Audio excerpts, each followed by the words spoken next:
Bonjour et bienvenue à la première émission de cette nouvelle série documentaire sur les phénomènes insolites, paranormalité. Qu'ils soient voyants, médiums ou cartomanciens, peu importe le nom qu'on leur donne, ces personnes avec ce don mystérieux et exceptionnel occasionnent bien du questionnement auprès de la population. Afin de démystifier le phénomène de voyance et d'en apprendre un peu plus sur le sujet, nous rencontrons cette semaine France Gauthier, auteur à succès et journaliste d'enquête, qui nous élaborera sur sa vision sur le sujet. Par la suite, nous rencontrons Joanne Villeneuve, la médium vedette de la série. Bonne émission!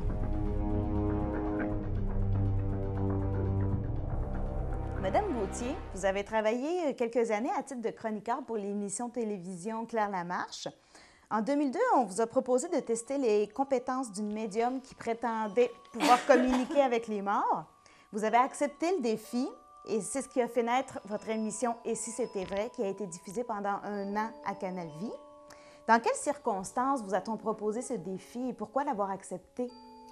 Claire Lamarche, en 2002, voulait faire une émission, alors qu'elle avait son émission à 4 heures, c'était une quotidienne, elle voulait faire une émission d'1 heure avec une médium. Il fallait que quelqu'un de l'équipe qui avait perdu un être proche puisse aller tester le produit.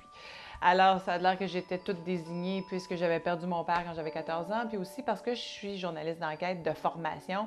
Et Claire se disait, Garde France, là, c'est sûr que si c'est un charlatan, elle va le savoir. Fait qu'ils m'ont envoyé là, mais il avait déjà envoyé mon ami Martial Pilote avant faire une pré-recherche. Et ils m'ont envoyé moi avec la coordonnatrice à la recherche un samedi matin en 2002 pour toutes les deux qu'on vive l'expérience et qu'on puisse en témoigner.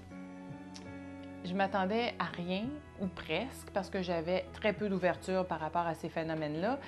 En fait, je croyais à rien, moi, à ce moment-là. Mais j'avais déjà quand même une petite mini-ouverture créée plusieurs années dans le passé. À l'âge de 33 ans, il y avait un clairvoyant qui m'avait dit que ma mère était malade, puis il avait sauvé la vie de ma mère sans me connaître, puis moi, je savais pas qu'elle avait des problèmes de santé. Bref, je m'étais dit, oh mon Dieu, si ça existe du monde de même, ils m'ont pas voir ça.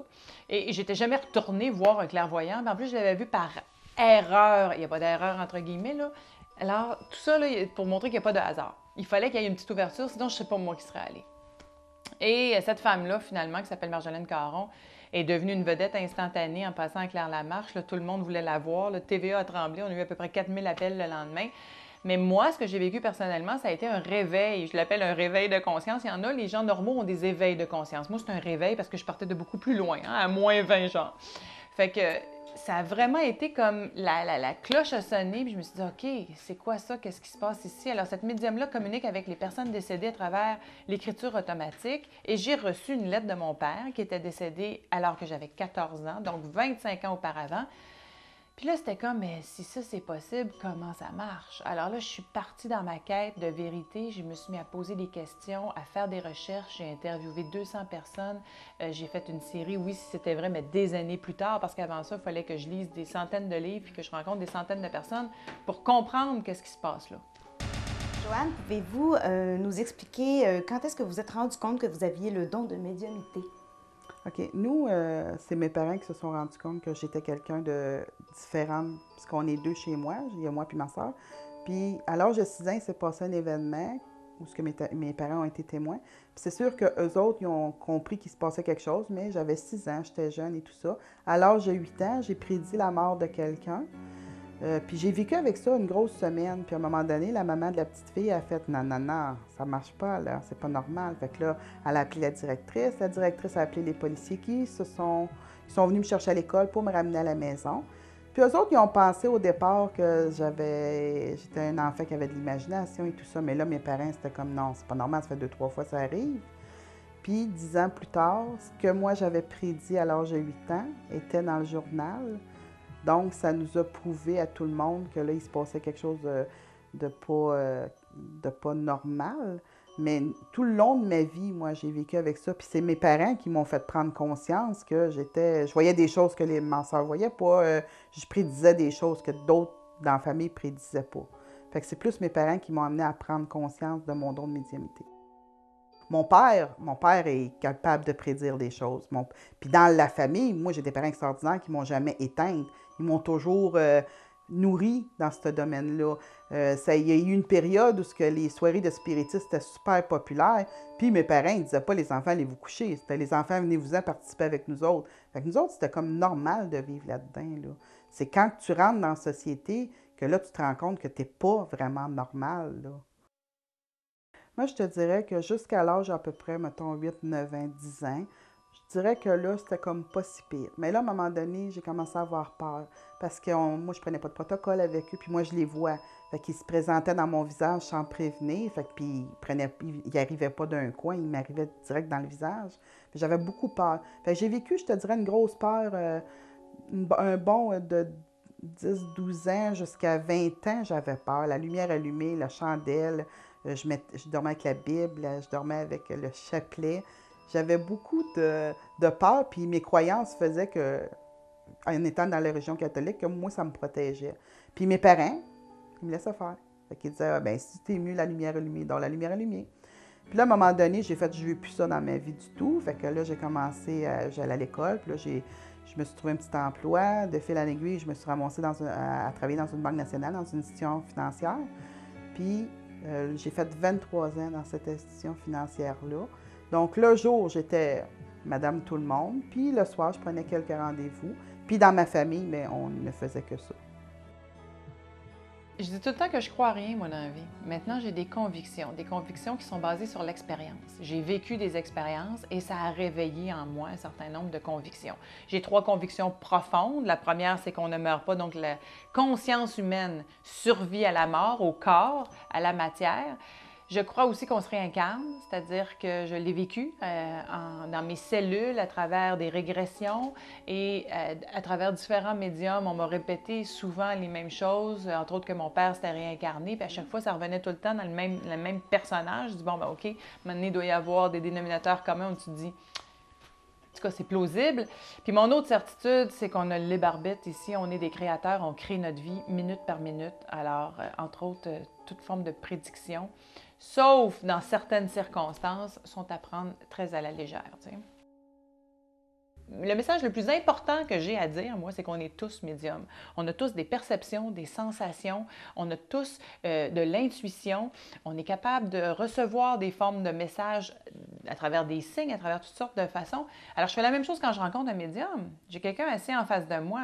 Je suis sûre que tu es comme moi, puis le caméraman est comme moi. Puis si on prend le temps d'écouter quelqu'un, on le sait si c'est un charlatan ou pas.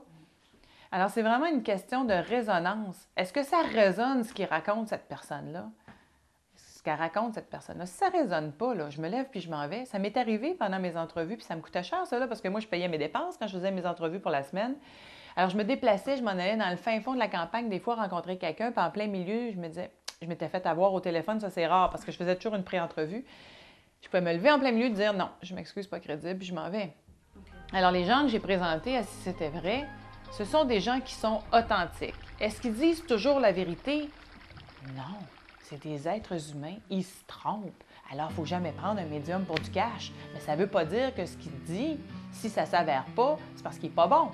C'est simplement parce que tu as créé autre chose dans ta vie. J'ai été caissière, ensuite j'étais dans les bureaux. Suite au 7e hold-up, j'ai fait un gros burn-out, une grosse dépression, puis j'ai arrêté de travailler à la Banque nationale. Le dernier livre de France Gauthier, intitulé « On ne meurt pas », qui est sorti en septembre dernier, est en fait une réédition de ce même livre qui était paru en 2004. Madame Gauthier n'est pas prête à délaisser sa plume. Elle est présentement en pleine écriture de son 6e livre, dont la sortie est prévue à la fin de 2011.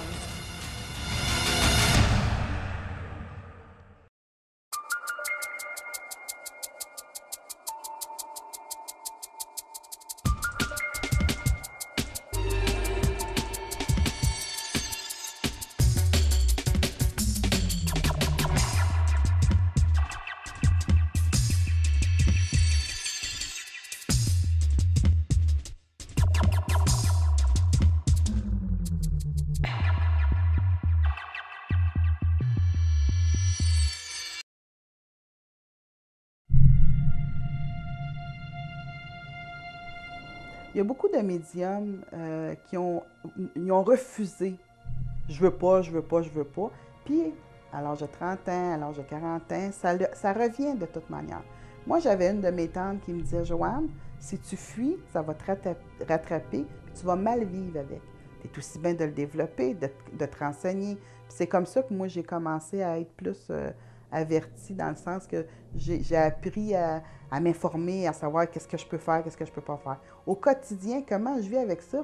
C'est comme si je demanderais à quelqu'un comment tu fais pour vivre avec à boire de l'eau.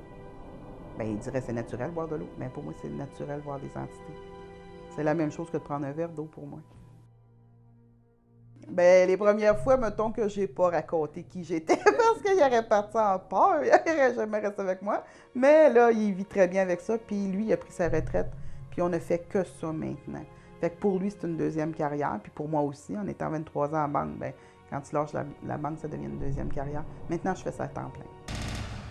Monsieur Lepage, vous avez sorti l'été dernier un livre qui s'intitule « Vivre avec une médium ». Pourquoi avoir écrit ce livre? J'ai écrit ce livre parce que ça fait quelque chose comme 9 ans que je connais Joanne, que je suis avec Joanne, je suis maintenant marié avec. Et puis, écoute, elle m'a fait vivre des choses tout simplement extraordinaires. J'avais déjà un semblant de livre décrit dans le fond d'un tiroir. Ça m'a permis à un moment donné de dire, hey, si je sortais ça, j'ai une conclusion aujourd'hui à mon livre, j'ai une conclusion à mon histoire. C'est ce qu'il a dit, c'est ce qu'il m'a fait dire quelque part. J'écris. J'ai toujours rêvé d'écrire, j'avais l'idéal, j'avais tout ce qu'il fallait. C'est beau d'avoir une histoire, mais qui s'intéresserait à ma vie? Tu sais, ma vie, personne ne s'intéresse à ça. Là. Sauf que le médium, c'est plus général, puis elle m'a aidé vraiment à régler des gros problèmes de jeunesse. Les gens qui lisent mon livre, j'en ai même, sans exagérer. Il y a même une personne, pour ne pas la nommer, elle s'appelle Claudette, elle va se reconnaître, elle dit « Robert, quand j'ai été à la fin de ton pardon, j'ai fermé le livre, elle dit « Faut que je pardonne à ma mère, il faut que j'essaye de pardonner à ma mère. » Elle dit « Ça a fonctionné, ça a fait comme toi et moi, ça fait du bien. » Bien, le livre apporte ça. Bien, jamais j'ai écrit ça pour ça. J'ai écrit ça, moi, pour m'amuser, ma thérapie en même temps, puis aussi le quotidien avec ma Joanne. Sauf que ça a donné ça. Ce qui ressort beaucoup, c'est le pardon de mon père. C'est ce que je voulais sortir dans mon livre, c'était de dire, oui, la médium, elle existe, puis oui, c'est vrai. Parce que quand j'ai rencontré Joanne, je ne croyais pas à ça. Parle-moi du fantôme, le mot fantôme, le poil zébra, merlot, à demain, je ne pas ça. Je croyais peut-être, oui, je croyais peut-être, mais j'en avais peur de ça, tu sais. Master, on voit des cimetières, il n'y a pas de trouble avec ça, là, en pleine nuit. Puis, mais c'était ce que je voulais avec ça. Mais ce qui est ressorti avec mon livre, c'est le pardon que j'ai fait à mon père. Parce que tout le monde, aujourd'hui, je dis tout le monde, un gros pourcentage de la population, trimballe quand je dis que ce soit de nos vies ou de cette vie-ci, mais un petit quelque chose, tu sais, hein, qui t'a pas pardonné à ton frère, à ta soeur, toi-même, bien souvent. Là. Fait que c'est ce qui ressort de mon livre. Mais je suis content parce qu'en réalité, c'était pas le but visé, puis tant mieux si j'aide du monde, c'est merveilleux. La demande est là. Et plus tu es dans le domaine, plus tu te rends compte qu'il y a une demande. Plus qu'il y a une demande, plus tu es dans le domaine, puis c'est une roue qui tourne. Hein. Puis je dirais que là, il y a plein d'événements qui s'en viennent, qui font peur aux gens. Moi, j'essaie de les rassurer, de dédramatiser plein de choses qui se disent que c'est des drames inutiles. Puis le contact avec les entités, ce que ça fait, c'est que ça rassure les gens qui sont plus toutes seules sur la Terre. Peut-être qu'ils ont perdu quelqu'un qui aimaient profondément, mais ils ne sont pas seuls sur la Terre, ils sont toujours accompagnés. La manière que ça fonctionne, souvent les gens ils veulent, parce qu'il y a beaucoup de médiums, mais il n'y en a pas beaucoup qui parlent nécessairement aux morts, puis qui les voient. Fait que c'est ça, surtout, c'est de parler à quelqu'un qu'ils ont connu. Puis moi, de la manière que je fonctionne, c'est que je les décris avec des caractères terrestres. Comment ils étaient sur Terre. Quand ils les reconnaissent, ensuite, je peux parler, puis donner des messages, puis parler avec eux. Puis ça, c'est rassurant. Parce que c'est pas vague ce que je donne comme information. C'est de l'information qu'eux connaissent. Moi, je la connais pas, par exemple. Mais je vais à mesure, qu'est-ce qu'ils me disent, je répète. Moi, je dis tout le temps, j'ai pas le don de savoir, j'ai le don de répéter. Bien, d'abord, c'est la mode qui a traversé la frontière, hein, les États-Unis, comme tu le dis. Alors, il y a des émissions qui viennent des États-Unis depuis plusieurs années. Ça fait au moins 15 ans que les Américains produisent des émissions avec des channels. Il y a eu, entre autres, John Edwards qui a eu sa propre émission comme médium où il parlait avec les personnes décédées live à la télévision. Plusieurs autres médiums ont inspiré un paquet d'émissions ou de séries comme l'émission Le Médium. Il y en a une autre qui s'appelle Sensing Murder, Ghost Whisperer. En tout cas, il y en a plusieurs qui ont été produites. Ce qui fait que cette mode-là, qui a marché beaucoup aux États-Unis, a traversé la frontière. Ça, c'est la première chose. C'est déjà ancré dans la culture américaine depuis plusieurs années. Nous autres, au Québec, j'ai l'impression souvent qu'on vit dans un vase clos, mais forcément, à l'heure d'Internet, puis à l'heure de Twitter, puis à l'heure de Facebook, on ne peut plus vivre dans notre vase clos. Alors, si ces émissions-là sont traduites, forcément, il y a un intérêt qui se crée. Mais depuis que le monde est monde, on s'intéresse à ça. Les rois, les reines, les princes, les pharaons, ils avaient tous leurs 10 heures de bonne aventure, leurs voyants, leurs chamans. Alors, depuis toujours, on s'intéresse à ça. Sauf qu'avant ça, on faisait ça dans nos sous-sols parce qu'on avait un peu honte. Là, il y a comme une espèce d'ouverture de conscience qui se produit, qui fait qu'on peut en parler publiquement parce que certaines personnes se sont affichées publiquement pour en parler. Et l'autre à côté s'est dit, bien, coudonc, je ne suis pas plus fou que ça, moi, je peux en parler moi aussi. Et là, il y a comme un effet d'entraînement. La première chose que je demande lorsqu'on prend un rendez-vous, c'est amener des photos. Parce que le rendez-vous dure environ 1 heure. Fait que moi, ce que je veux à ce moment-là, c'est d'en donner le plus possible dans mon heure. Fait que je dis, amenez-moi des photos, ça va aller plus rapidement. Souvent, les gens, ils m'amènent des photos, puis ils me disent pas si c'est des gens décédés ou pas. Puis c'est suite en visionnant les photos que je fais, cette personne-là est décédée de telle manière, elle est à côté de toi. Des fois, je les vois arriver avec les gens qui sont décédés. Je prends les photos, je fais, lui est à côté de toi, elle est à côté de toi. Fait qu'on marche beaucoup avec des photos pour minimiser le temps, mais d'en donner beaucoup d'informations dans le peu de temps.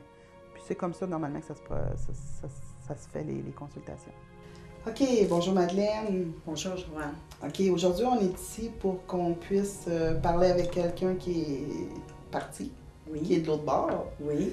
Présentement, je vois que tu as perdu ta mère et tu as perdu ton père. Oui. Parce qu'eux t'accompagnent beaucoup.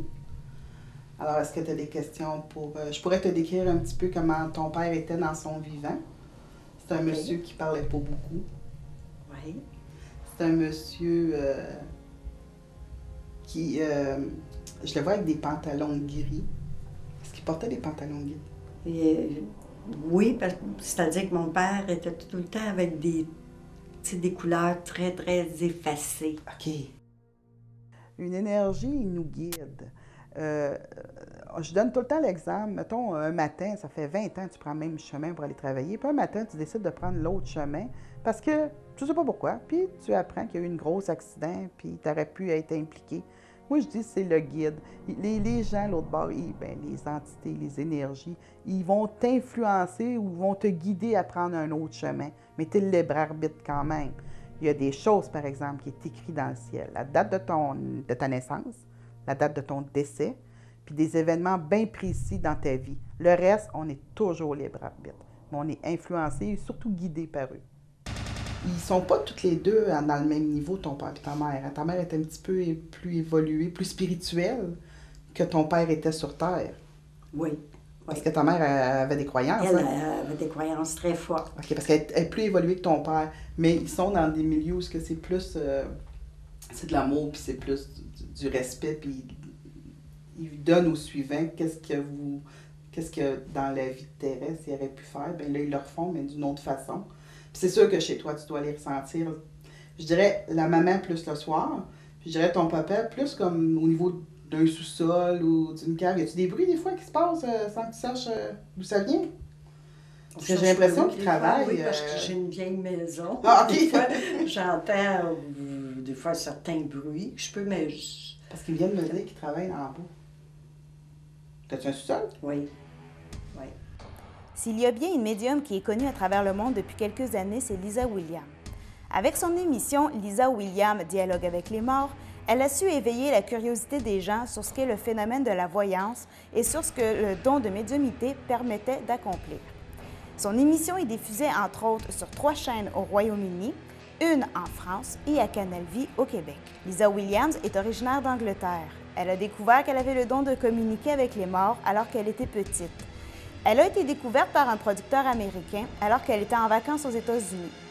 Au cours de ses émissions, Lisa Williams entre en contact avec des personnes décédées dont les proches souhaitent obtenir un signe, un message ou une explication. À certains moments, elle visite des lieux hantés, publics ou privés, et tente d'en apprendre plus sur les esprits présents à ces endroits.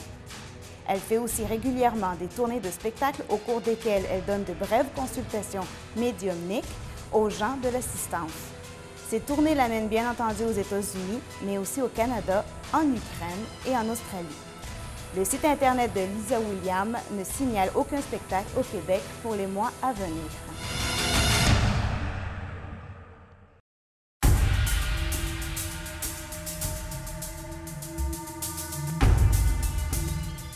Paranormalité vous offre des références sur plusieurs thèmes insolites. Vous rencontrerez des spécialistes dans leur domaine qui vous aideront à vous forger votre propre opinion face à l'inexpliqué. Y croirez-vous?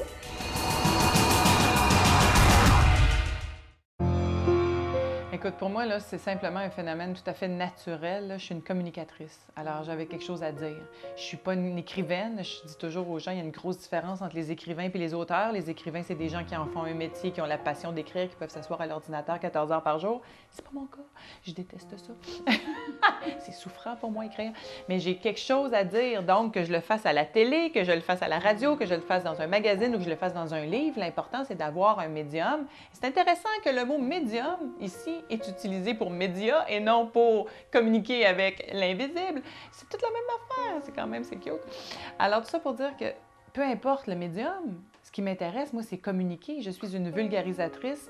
On me dit souvent, France, t'es rendue ésotérique. Hey, je suis pas ésotérique pour 2 secondes, là. Je suis exotérique. Je prends ce qui a été réservé à une clique d'initiés pendant des millénaires, je le remange, je le vulgarise et je le rends au grand public. Si ça vous intéresse, vous l'écoutez. Si ça vous intéresse pas, vous zappez, vous allez au prochain canal. Écrire On ne meurt pas a été aussi une forme de thérapie pour moi, quoique je ne l'ai pas fait du tout dans ce but-là. Je l'ai fait uniquement parce que j'ai eu une vision en 2003 où est-ce que je voyais le livre avec le titre. Puis je suis partie à rire, je dis « OK, papa, moi te l'écrire, ton livre, puis après ça, tu me lâches les baskets. » Puis finalement, il m'a pas lâché les baskets et l'univers non plus parce qu'il a fallu que j'en écrive 4 autres. Puis là, je suis en train d'écrire le 6e présentement qui va être publié après la diffusion de votre émission ou à peu près en même temps, là, à l'automne 2011.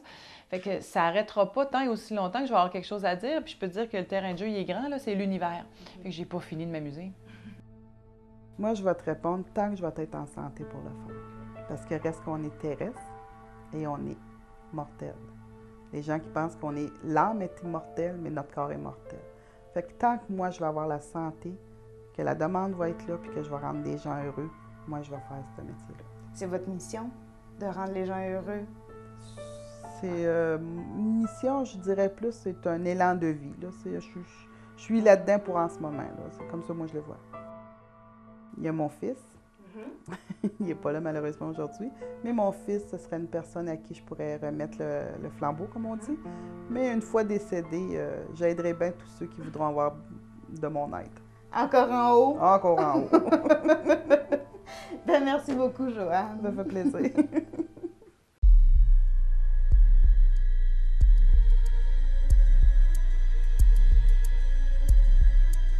On est en Grèce, dans la ville de Thèbes.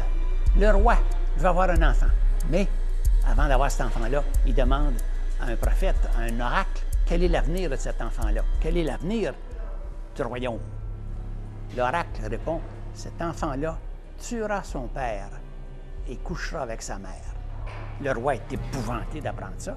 Sa femme tombe enceinte et il n'est pas question qu'il tue son bébé naissant quand même.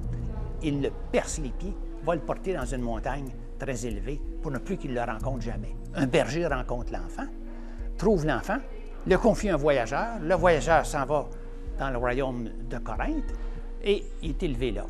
Mais une indiscrétion lui apprend que son père adoptif à Corinthe, ce n'est pas son véritable père biologique.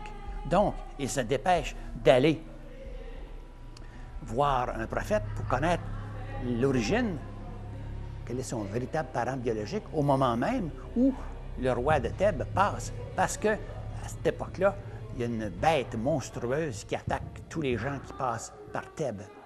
Les deux se rencontrent, le roi de Thèbes et Édipe, se chicanent pour une question de passage sur la route et Édipe tue le roi de Thèbes, sans savoir que c'est son père.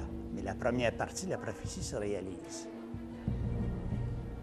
Il continue, s'en va pour apprendre quelles sont ses origines, et ensuite se dirige vers Thèbes. C'est à ce moment-là qu'il rencontre la fameuse bête monstrueuse qui s'attaque à tous les gens qui s'en vont vers Thèbes. Cette bête-là, c'est une étrangleuse. Elle pose des énigmes, des devinettes. Vous avez deviné que le mot « devinette » vient du mot « devin ». Et elle pose la question suivante à Édipe.